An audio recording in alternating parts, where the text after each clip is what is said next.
So hello hello everyone, good evening सभी बच्चों को। चलो जल्दी से बता दो, सबको मेरी आवाज आ रही है और स्क्रीन दिखाई दे रही है? अगर दोनों काम अच्छे से हो रहे हैं बेटा जल्दी जल्दी यस यस लिख दो सो दैट हम आगे बढ़ सके।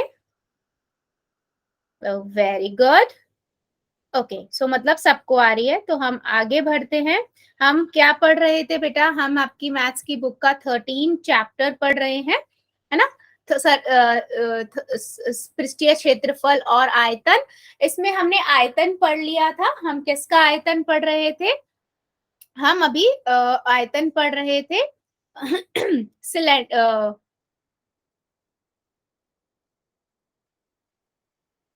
हम आयतन पढ़ रहे हैं बेटा किसका? बेलन का, राइट? ये आपकी एक्सरसाइज कौन सी थी? ये आपकी एक्सरसाइज 13.6 थी। इसके हमने कहाँ तक कर लिए थे क्वेश्चंस? इसके हमने क्वेश्चन नंबर 6 तक कर लिए थे, है ना? आज हम 6 ऑनवर्ड क्वेश्चंस पढ़ेंगे, ठीक है? 7 से हम इसके क्वेश्चंस करेंगे बेटा। बुक्स ओपन होनी चाहिए सभी की, ठीक है? बार बार मतलब आप क्वेश्चन जो है वो आप लोग ही रीड करोगे, ठीक है?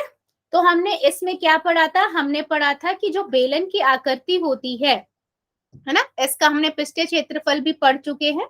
इस बेलन की जो आकृति होती है, इस आकृति का जो आयतन होता है बेटा, वो क्या होता है? आयतन का फार्मूला होता है आपका pi r square h, right? Pi r square h. H आपकी हाइट होती है, आर आपकी त्रिज्या होती है। इस पे हमने कई सारे क्वेश्चंस कर भी लिए हैं। आज जो हम पढ़ेंगे, हम क्वेश्चन नंबर 7 से स्टार्ट करेंगे, ठीक है? चलो मूव करते हैं क्वेश्चन नंबर 7 की ओर। कौन बच्चा रीड करेगा?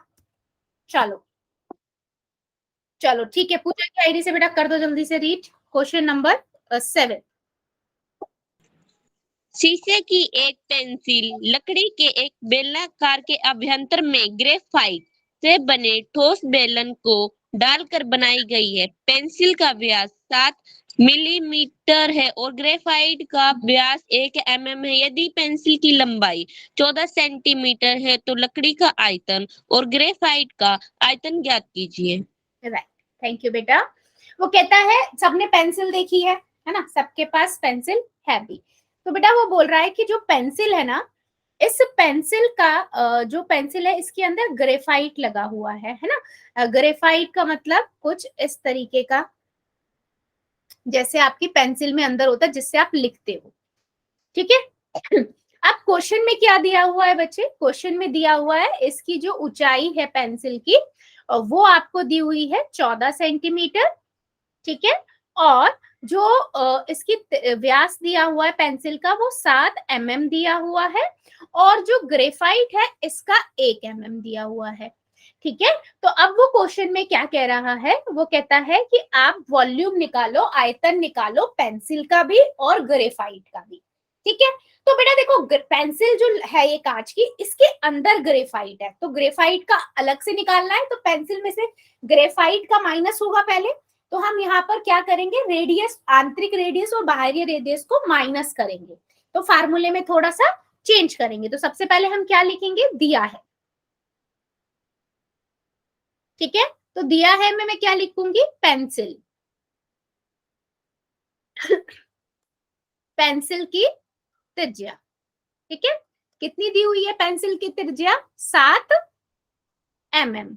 तो कितनी सॉरी, व्यास दिया हुआ 7 mm, तो 7/2 आपकी mm हो जाएगी। लेकिन बेटा मुझे एक चीज पता है, 3.5 mm हो गई, बाकी मेरी हाइट जो दी हुई है वो सेंटीमीटर में है, तो मैं mm को भी सेंटीमीटर में बदलूंगी, ठीक है? 1 सेंटीमीटर बेटा कितने mm के बराबर होता है?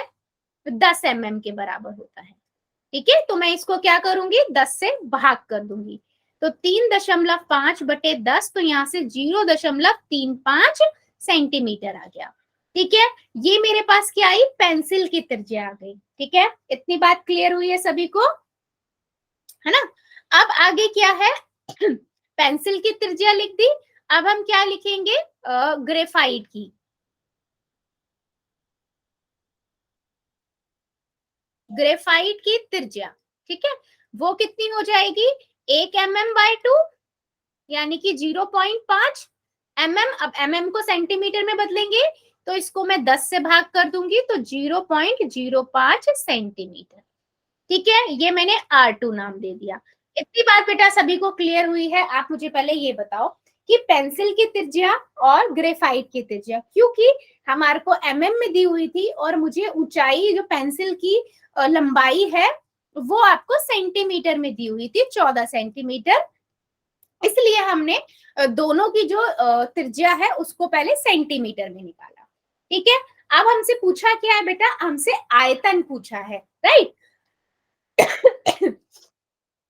तो मैं क्या करती हूँ, पेंसिल का आयतन लिखती हूँ पहले। अगर मैं बेटा पेंसिल के आयतन की बात कर रही हूं, है ना, पेंसिल का अगर हम आयतन की बात कर रहे हैं तो वैसे फार्मूला क्या होता है सिलेंडर बेलन का?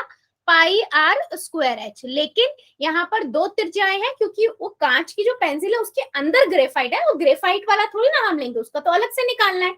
तो मैं इसका फार्मूले में क्या करूंगी, पाई R1, R1 क्या है पेंसिल की, माइनस R2, ग्रेफाइट को माइनस कर देंगे, इंटू एच। ठीक है, इतनी बात समझ आई है? फार्मूले में क्या चेंज होगा, हम ये फार्मूला नहीं यूज करते हैं। जब हमारी बाहरी त्रिज्या और आंतरिक त्रिज्या वाली बात आती है तो हम बाहरी त्रिज्या में से आंतरिक त्रिज्या माइनस करते हैं। क्लियर हुआ है बेटा? आंतरिक त्रिज्या आपकी 0.05 थी, उसमें से हमने बाहरी त्रिज्या यानी कि पेंसिल की को माइनस कर दिया। ठीक है, यस। सो मैं आगे बढ़ती हूँ। आगे हम क्या करते हैं, वैल्यू रख देते हैं। वैल्यू क्या दी हुई है, 22/7 रखना है। इसका 0.35 इसकी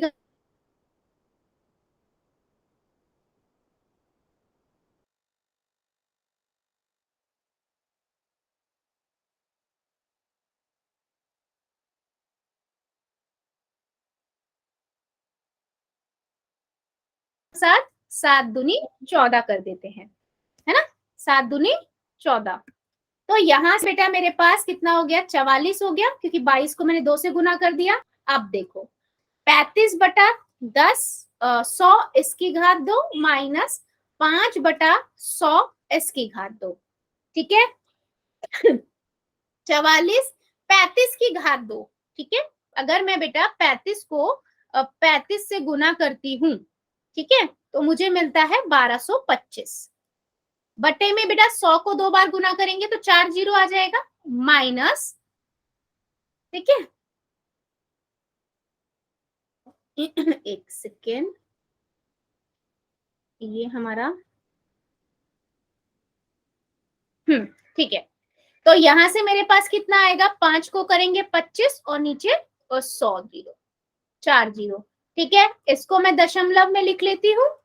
तो कितना आएगा, 0.1225 और इसको 0.0025।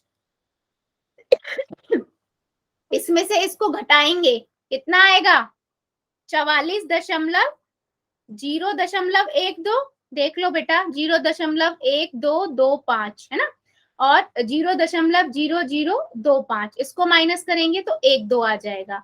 इन दोनों को गुना करेंगे तो 5.28। ठीक है, सेंटीमीटर क्यूब। इतनी बात समझ में आई बेटा? ये हमने निकाला है लकड़ी का, या मतलब पेंसिल का, जो पेंसिल कांच की थी उसका वॉल्यूम आया है। अभी ग्रेफाइट का निकालना है। चेक करिए और बताइए। मैम ये नीचे वाला समझाना। कौन सा बेटा, नीचे कहाँ से?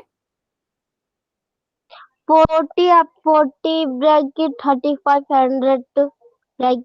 अच्छा, ये बेटा यहाँ पर हमने पॉइंट में से घटाया है, 0.1225 में से मैंने 0.0025 घटा दिया, तो 5 में से 5 गए 0, 0 में से 2 गए 0, है ना, और 2 में से 0 गया 2, 1 में से 0 गया 1, तो 0.12 आंसर आया ना, तो वो मैंने लिखा है। और इन दोनों को फिर गुना कर दिया, 44 को 0.12 से गुना किया तो 5.28 आया, 28। ठीक है बेटा, क्लियर हुआ है या डाउट है? ओके, अब आगे हमें क्या करना है, अभी हमें ग्रेफाइट का भी निकालना है ना। अभी हमने ग्रेफाइट का नहीं निकाला है, उसने दोनों का आयतन पूछा था। अभी हमने किसका निकाला है, सिर्फ अभी हमने पेंसिल का निकाला है। तो ग्रेफाइट के लिए बेटा मैं सिंपल है, उसका तो कुछ करना नहीं, मैं यही कर देती हूँ, है ना। मैं लिख देती हूँ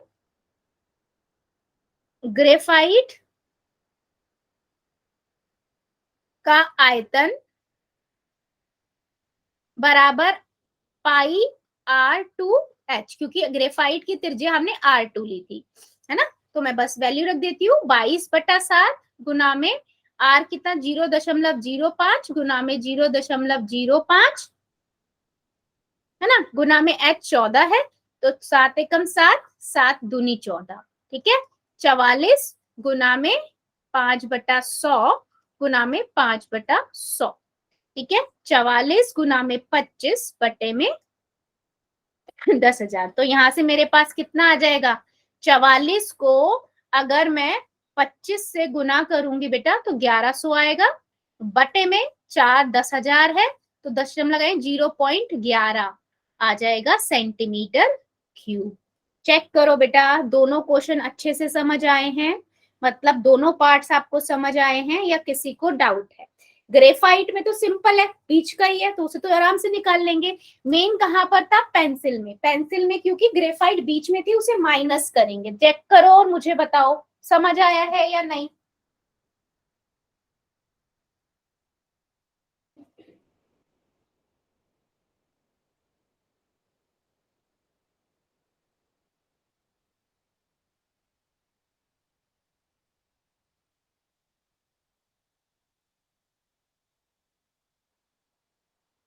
क्लियर है, मूव करें आगे।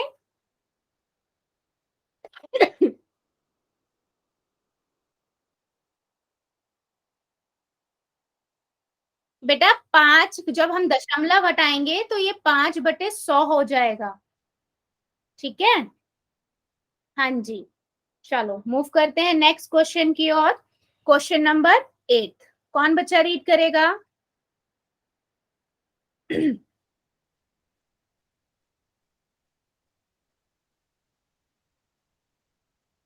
चलो सुभाष चंद्र की आईडी, सुभाष की आईडी से जो बच्चा है पढ़ दो जरा।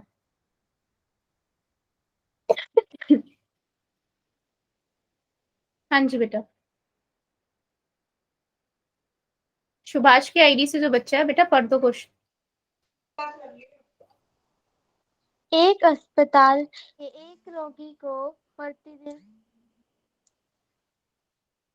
7 सेंटीमीटर व्यास वाले एक बेलनाकार कटोरे में सूप दिया जाता है। यदि यह कटोरा सूप से 4 सेंटीमीटर ऊंचाई तक भर जाता है तो इस अस्पताल में 250 रोगियों के लिए प्रतिदिन कितना सूप तैयार किया जाता है। राइट, वो कहता है कि ना एक हॉस्पिटल है बच्चे, ठीक है। वो कहता है एक हॉस्पिटल है, उस हॉस्पिटल के अंदर ना 250 पेशेंट है।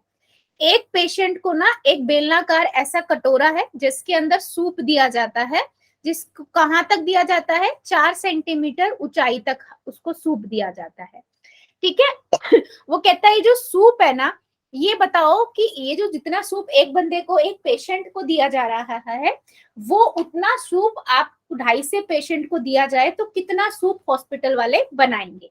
तो बेसिकली हम क्या करेंगे बेटा, हम आयतन निकाल लेंगे एक का, और बेलन के अंदर जितनी ऊंचाई तक का में निकालना है उतनी ऊंचाई दी हुई है उसने, है ना। आधा भरा है 4 सेंटीमीटर, तो 4 सेंटीमीटर तक लिख लेंगे हाइट, चाहे तो उतना ही आयतन आएगा, यानी उतना ही सूप आएगा। उसको बाद एक का आयतन आ गया, एक पेशेंट को कितना सूप दे रहे हैं हम, और उसके बाद हम क्या करेंगे, उसे मल्टीप्लाई कर देंगे 250 पेशेंट से, क्योंकि 250 को देना है ना, तो बस वहीं पे हमारा क्वेश्चन और सॉल्व हो जाएगा। तो करते हैं आगे, ठीक है। दिया है पोर्शन लिख लेते हैं सबसे पहले, ठीक है। दिया है मैं सबसे पहले क्या लिख रही हूँ, सिलेंडर बेलनाकार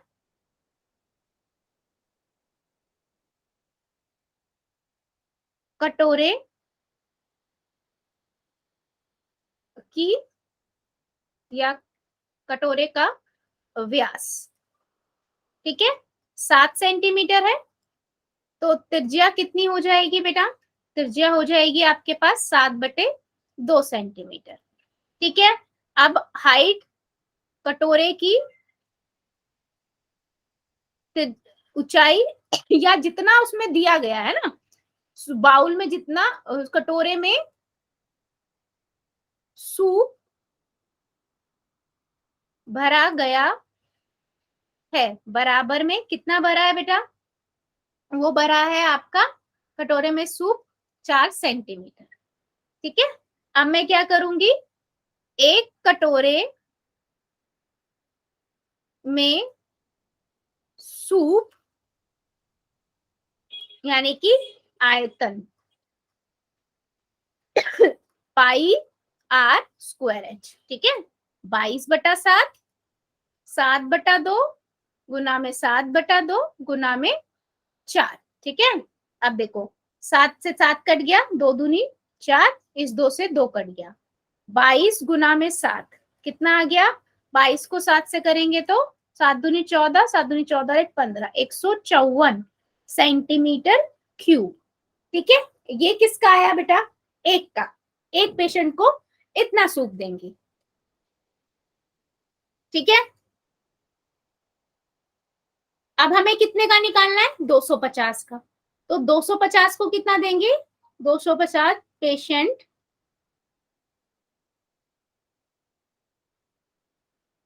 को सूप दिया जाएगा बराबर में 250 गुना में 154, है ना? इन दोनों को गुना कर देंगे, कितना आएगा हमारे पास? 38,500 सेंटीमीटर क्यूब। इतना आ गया। अब ये हमारा इतना सूप हमें दिया जाएगा, लेकिन बेटा हमें पता है कि सूप है, लीटर में ज्यादा अच्छा लगता है, तो मैं क्या करती हूँ, मुझे पता है क्या, मुझे पता है 1000 सेंटीमीटर क्यूब बराबर में 1 लीटर होगा, है ना? तो 1 सेंटीमीटर क्यूब बराबर में 1/1000 लीटर, राइट? तो मैं इसे क्या करूंगी, भाग कर दूंगी 1000 से, तो मेरे पास आ गया 38.5 लीटर, यानी कि 250 पेशेंट को 38 यानी कि 38.5 के अराउंड में लीटर दूध जो सूप है वो बनाया जाएगा इतने पेशेंट्स को, मतलब 250 पेशेंट को जो हॉस्पिटल वाले सूप देंगे उनको देने के लिए 200 इतना बनाना पड़ेगा, यानी कि 38.5 लीटर बनाना पड़ेगा सूप। चेक करिए बेटा, क्लियर हुआ है या किसी को इस क्वेश्चन में डाउट है? अच्छा क्वेश्चन है, डायरेक्ट क्वेश्चन है, पूछा जा सकता है ना? ये सिंपल सिंपल जो डायरेक्ट क्वेश्चन होते हैं ना बेटा, जिसमें मतलब सिंपल एक आयतन निकालो, फिर उसमें 250 का पूछा, आपने पहले एक का निकाल लिया, फिर 250 से मल्टीप्लाई करके 250 का निकाल लिया, है ना?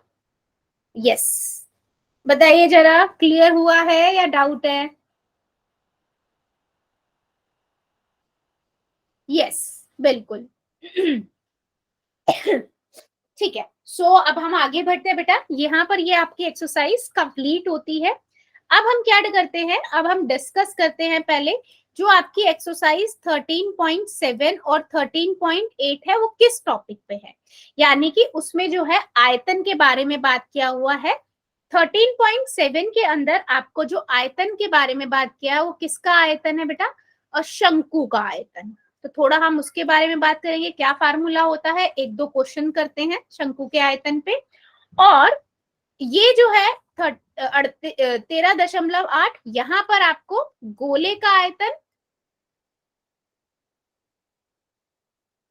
और अर्धगोले के आयतन के बारे में बात किया हुआ है, तो इसके बारे में भी हम एक दो क्वेश्चंस करते हैं और पहले आयतन के फार्मूले को समझते हैं। ठीक है बच्चे, तो इन दोनों पे पहले हम बात करते हैं। पहले हम बात करते हैं बेटा शंकु की। शंकु की आकृति सभी को पता है ना? एक कुछ इस तरीके की होती है, राइट? और देखो शंकु जो होता है ना, इसका जो आयतन होता है वो बेलन के आयतन के बिल्कुल सिमिलर होता है। बेलन का आयतन हमारा क्या होता है? पाई आर स्क्वायर एच, है ना? तो बस इसी का एक तीसरा हिस्सा 1/3 तीसरा हिस्सा आपका शंकु का आयतन होता है। याद कर लो, एक दोनों का एक मिलता जुलता है।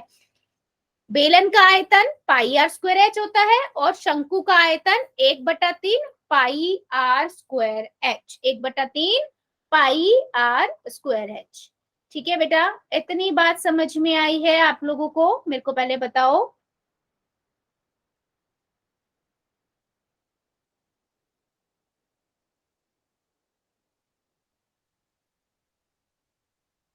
ठीक है, तो सिंपल सा क्वेश्चन था, ठीक है, मतलब सिंपल फार्मूला है। हाँ, यस बेटा बोलो। हाँ जी, कुछ कहना है? अच्छा, तो जो शंकु था बेटा, आपको याद हो तो शंकु का वक्र पृष्ठीय क्षेत्रफल क्या था? शंकु का वक्र पृष्ठीय क्षेत्रफल था पाई आर एल, है ना? वक्र पृष्ठीय क्षेत्रफल पाई आर एल था, और शंकु का ही कुल पृष्ठीय क्षेत्रफल क्या था? पाई आर एल प्लस में नीचे का एक सर्कल भी था, तो पाई आर स्क्वायर, तो पाई आर एल प्लस आर था, यही था ना? तो यहाँ पर हमें त्रिज्या एल की जरूरत होती थी, लेकिन शंकु के आयतन में बेटा एल की जरूरत नहीं है। यहाँ पर सिंपल फार्मूला है 1/3 पाई आर स्क्वायर एच। इतनी बात समझ में आई है? मैम एक बार yes, रिपीट कर दो। बेटा शंकु का आयतन, शंकु के आयतन की हम यहाँ पर बात कर रहे हैं। शंकु का आयतन का मतलब क्या होता है कि शंकु की जो शेप है उसके अंदर कितना सामान आ सकता है ना? कैपेसिटी की बात करते हैं, तो जिसका फार्मूला है वो बेटा ये है 1/3 pi r square H. Simple, जो बेलन का आयतन होता है ना उसका एक तिहाई भाग होता है। सिंपल याद करने का तरीका, बेलन का आयतन क्या है? पाई आर स्क्वायर एच, इसका क्या है? 1/3 पाई आर स्क्वायर एच। ठीक है, चलो एक क्वेश्चन करते हैं इसके ऊपर। वो कहता है कि आपको ना शंकु का आयतन निकालना है, ठीक है? अगर इसकी जो त्रिज्या दी हुई है, शंकु आपका ये है, इस शंकु की आपको त्रिज्या कितनी दी हुई है बेटा? 6 सेंटीमीटर, और ऊंचाई आपको दी हुई है 7 सेंटीमीटर। ठीक है, आपको शंकु की आयतन को निकालना है, और शंकु की त्रिज्या आपको दी हुई है 6 सेंटीमीटर, और ऊंचाई आपको दी हुई है 7 सेंटीमीटर। सिंपल है, फार्मूला लगा देंगे। शंकु का आयतन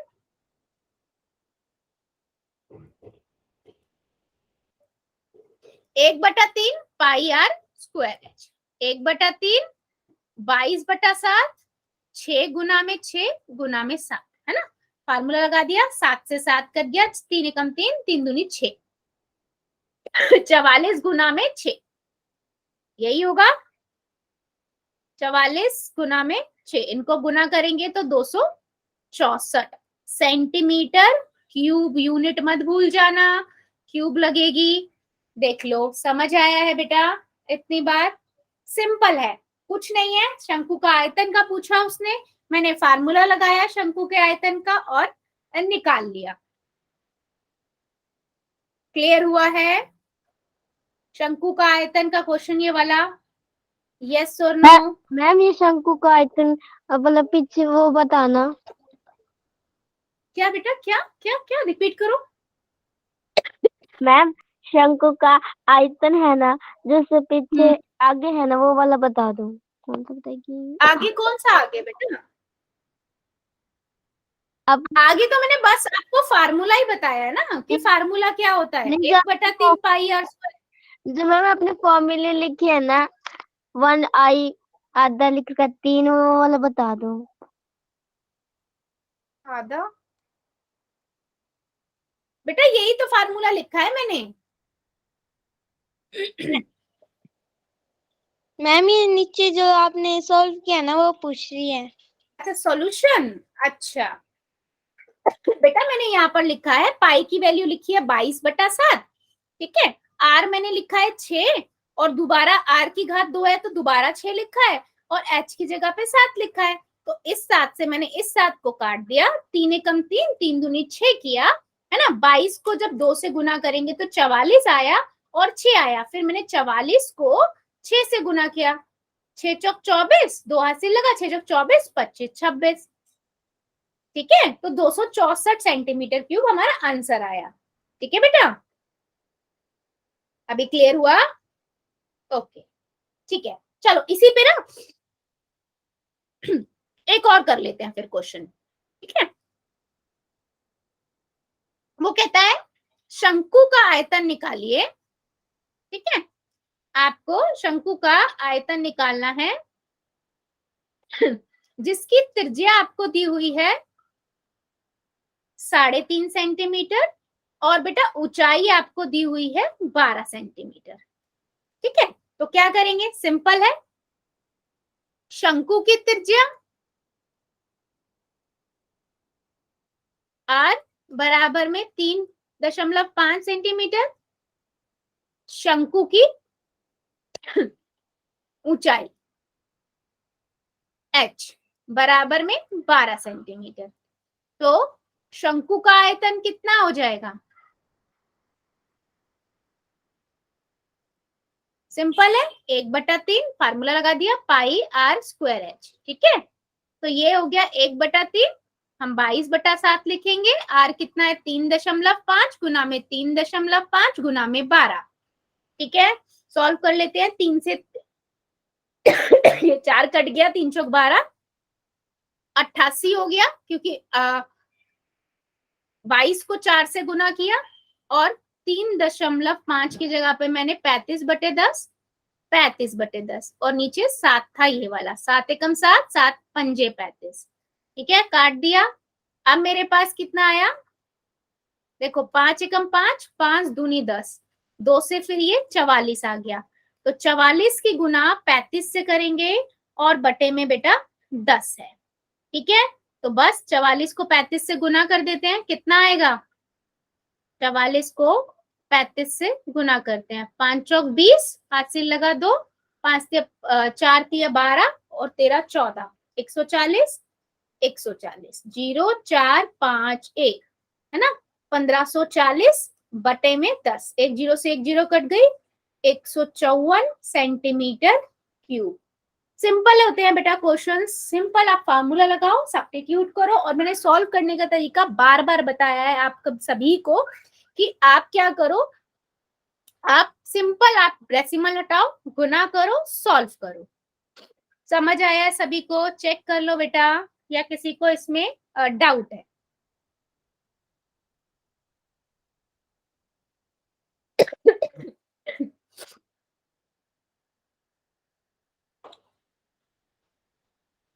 मैम फिर से समझा दो। फिर से समझाऊं? अच्छा, देखो उसने सिंपल बोला है शंकु का आयतन आपको निकालना है, जिसमें उसने उसकी त्रिज्या आपको दी हुई है 3.5 और ऊंचाई आपको दी हुई है 12 सेंटीमीटर। ठीक है, तो मैंने क्या किया बेटा, फार्मूला लगाया, मैं दोबारा यहाँ पर कर देती हूँ। ठीक है, मैंने यह फार्मूला लगाया, 1/3, 22/7 और 3.5 गुना में 3.5 गुना में 14। अब आप ही देख के मुझे बताओ बेटा, इसमें से क्या क्या कट सकता है, जल्दी देखो और बताओ।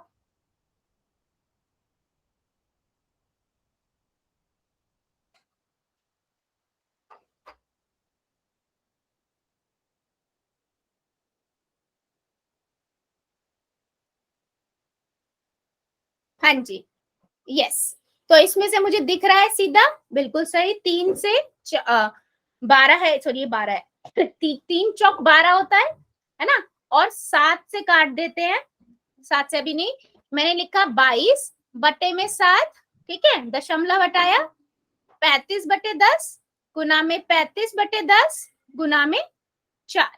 ठीक है, देखो 7 एकम 7, 7 पंजे 35। ठीक है, अब मैंने यहाँ से देखो 5 एकम 5, 5 दूनी 10 मुझे दिख रहा था, 2 से यहाँ 11 आ गया।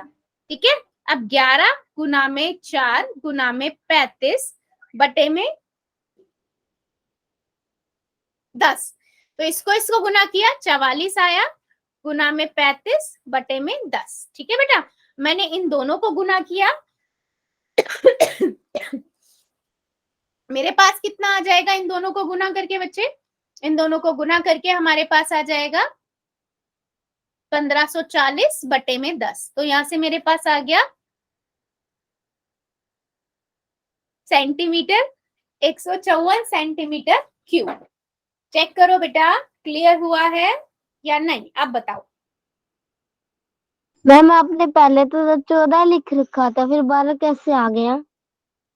बेटा 12 ही था, वो मैंने अभी अगली बार में लिखा है ना, तब गलत लिख दिया था, 12 14 की जगह पे 12 की जगह पे 14 लिख दिया था। बाकी इससे पहले जब सॉल्व किया था तब 12 ही लिखा था। दोबारा जब मैंने कट करके दोबारा करा है ना, तब मैंने गलती से 14 लिख दिया था। ठीक है, चेक कर लो बेटा, कोई डाउट है? क्लियर हुआ? तो फिर अब हम गोले और अर्ध गोले पे जाते हैं, है ना। चलो बहुत बढ़िया। तो बेटा अब हम मूव करते हैं आगे, है ना। आगे अगली एक्सरसाइज जो थी जिसमें आप क्वेश्चंस करोगे 13.8, यहाँ पर जो आप आयतन पढ़ोगे वो आप कौन सा आयतन पढ़ोगे? गोले का व अर्ध गोले का आयतन मैम। ठीक है। तो सबसे पहली बात, गोला आप सभी को पता है, यानी कि एक जो हमने बॉल देखी थी उसको हम बोलते हैं गोला। अगर मेरे पास त्रिज्या r है तो गोले का बेटा आयतन क्या होता है? गोले के आयतन का फार्मूला होता है 4/3 पाई r क्यूब। ठीक है, गोले का आयतन, ये आपका गोले के आयतन का फार्मूला होता है जो आप यूज करते हो अगर वो बोलता है कि गोले के अंदर कितना ठोस है। ठीक है, अंदर का आयतन कितना है, गोले के अंदर कितना सामान भर सकते हो। ठीक है, अगर यहीं पे बेटा गोले की जगह पर मैं गोले को आधा कर देती हूँ, ठीक है, क्या कर देती हूँ? गोले को आधा कर देती हूँ, तो गोले का यहाँ पर हमारे पे क्या मिलता है? अर्ध गोला मिल जाता है। और अर्ध गोले का जो आयतन होता है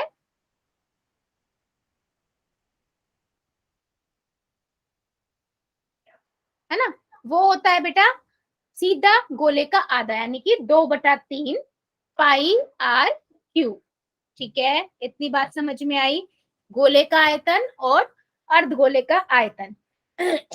गोले का हम पृष्ठीय क्षेत्रफल पढ़ चुके हैं, 2 पाई कितना होता है? 4 पाई r स्क्वायर होता है, और अर्ध गोले का 2 पाई r स्क्वायर होता है। लेकिन अगर मैं कुल पृष्ठीय क्षेत्रफल की बात करूं अर्ध गोले का, तो 3 पाई r स्क्वायर होता है। याद है ना सभी को? यस और नो?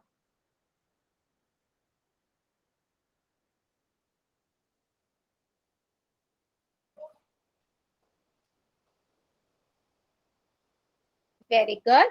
सो बेटा गोले का आपका आयतन होता है 4/3 पाई r क्यूब। ठीक है, ठीक है, तो हम करते हैं इसके ऊपर एक दो क्वेश्चंस, सो आपको और क्लैरिटी आ जाए कि इसको कैसे अप्लाई करना है। ठीक है, 2-3 हम क्वेश्चन करते हैं। पहला क्वेश्चन है बेटा इसके ऊपर जो हम करेंगे, वो कहता है आपको गोले का आयतन निकालो। ठीक है,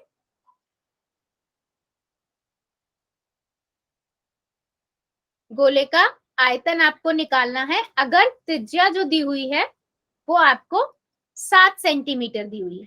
ठीक है, तो मैं क्या करती हूँ, यहाँ पर गोले का त्रिज्या निकालती हूँ 7 सेंटीमीटर। 4/3 पाई r क्यूब। ठीक है, 4/3 22/7 और 7 गुना में 7 गुना में 7, क्योंकि r की घात 3 है, 3 बार आएगा r। 7 से बेटा 7 कट गया, है ना, और ये आया 4 गुना में 2, 2 गुना में 49, 7 7 49 होता है बटे में 3। ठीक है, तो इसको सॉल्व कर लेते हैं। 4 को इस 22 से करेंगे 88 गुना में 49 बटे में 3। 88 को 49 से गुना करेंगे तो कितना आएगा बच्चे? 88 को 49 से हम गुना करेंगे तो 8 ने 72, 2 72 69 गुना में 8, 4 8 32, 2 हाथ से लगा 3 32 और 3 35। ठीक है, 2 1 हाथ से लगा 1 3 1 4, यानी कि 4312 बटे में 3 सेंटीमीटर क्यूब। ठीक है, इसे हम दशमलव में भी बेटा लिख सकते हैं, बट प्रॉब्लम क्या आएगी कि ये ना उसमें जाएगा, रिपीटेशन में जाएगा, आगे जाके ना तीन तीन तीन तीन तीन तीन आपका रिपीट होता रहेगा, ठीक है। तो इसलिए हम इसको यहां तक भी छोड़ सकते हैं। समझ आया है? मैम रिपीट कर दे एक बार। बेटा इसमें यहाँ पर दिया हुआ है आपको कि गोले का आयतन जो है वो 4/3 पाई आर क्यूब है, ठीक है। 4/3 गुना में 22/7 गुना में 7 गुना में 7 गुना में 7, एक साथ से एक साथ कट गया। इसको मैंने इससे गुना किया, 88 आया, 7 7 49 आया, बटे में 3 आया। इन दोनों को हमने गुना कर दिया, गुना आपको दिखा दी, यहाँ पर किया है 4312 आ गया, बटे में 3 आ गया, ठीक है। Yes, okay.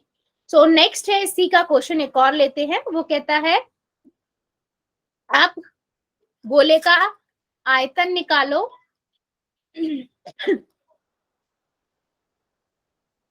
ठीक है। इसकी त्रिज्या आपको दी हुई है, त्रिज्या आपको कितनी दी हुई है बेटा आपके बार में? त्रिज्या आपको दी हुई है 14 सेंटीमीटर, ठीक है। तो मुझे आयतन निकालना है, 14 सेंटीमीटर की मुझे यहाँ पर त्रिज्या दी हुई है। मैं क्या करूंगी, गोले का आयतन फार्मूला क्या है, 4/3 पाई आर क्यूब, ठीक है। 4/3 गुना में 22/7 गुना में 14 गुना में 14 गुना में 14, ठीक है। 7 एकम 7, 7 दूनी 14, ठीक है। कितना आ जाएगा, 88 गुना में 2 गुना में 14 गुना में 14 बटे में 3, ठीक है। इनको आपस में गुना कर लेंगे, 88 को 2 से गुना करेंगे, ठीक है। तो मेरे पास 176 आएगा, उसको 14 से, फिर उसको 14 से बटे में 3,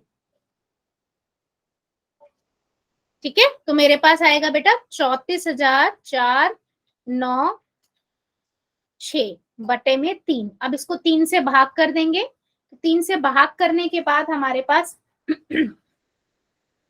आंसर आ जाएगा, ठीक है।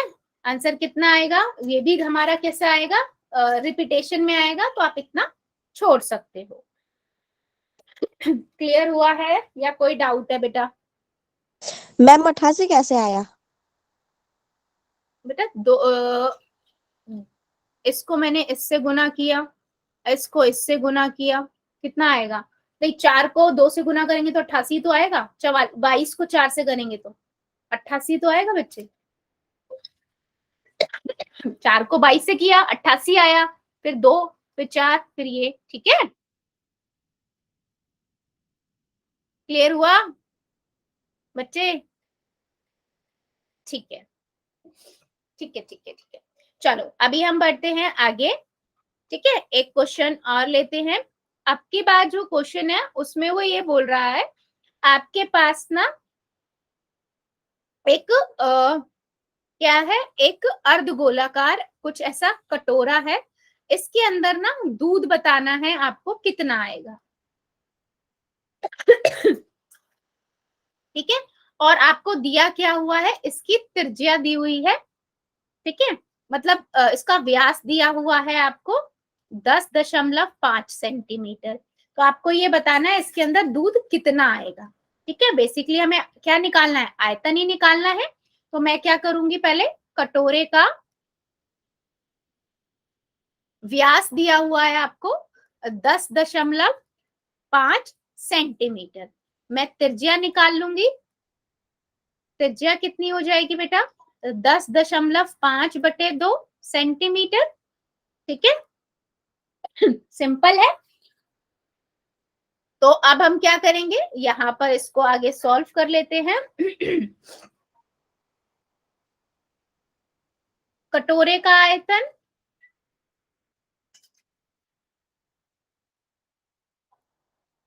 क्या होगा, 2/3 पाई आर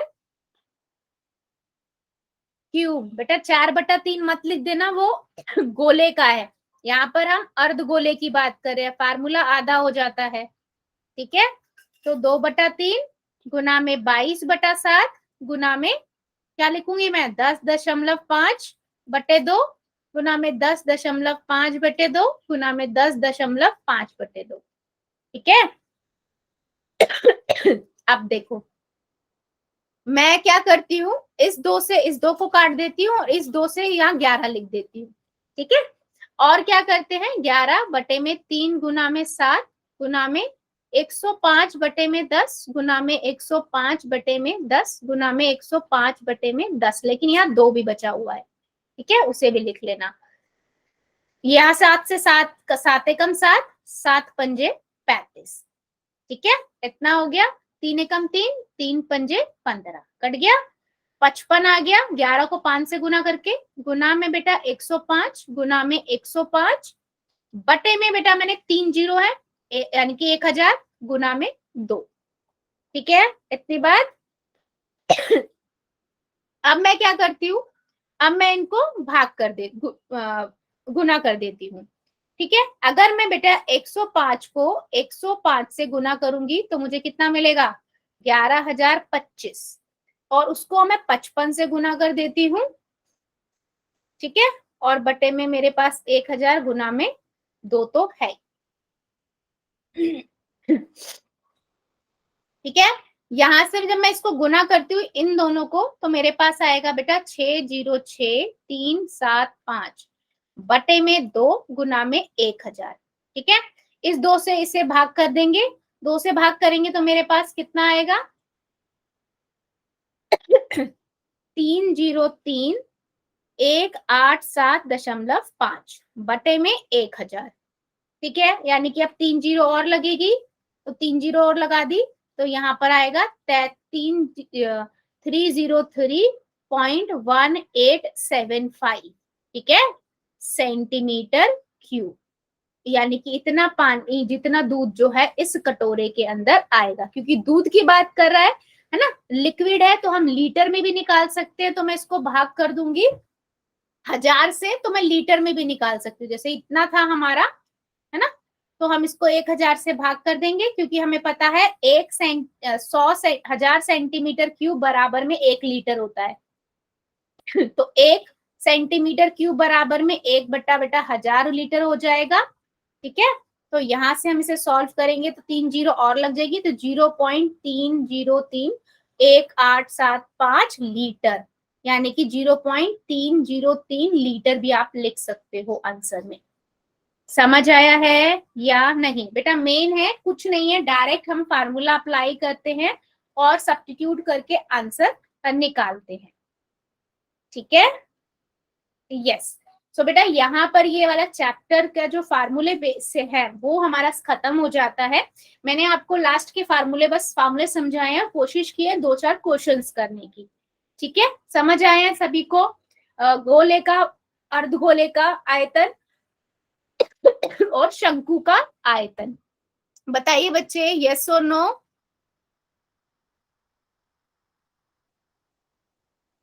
ठीक है, सो बेटा हम आज के लिए इतना ही रखेंगे ठीक है, आज के लिए हम इतना ही रखेंगे इस एक्सरसाइज के लिए। और अभी हम डिस्कस करते हैं कुछ थोड़ी सी बातें।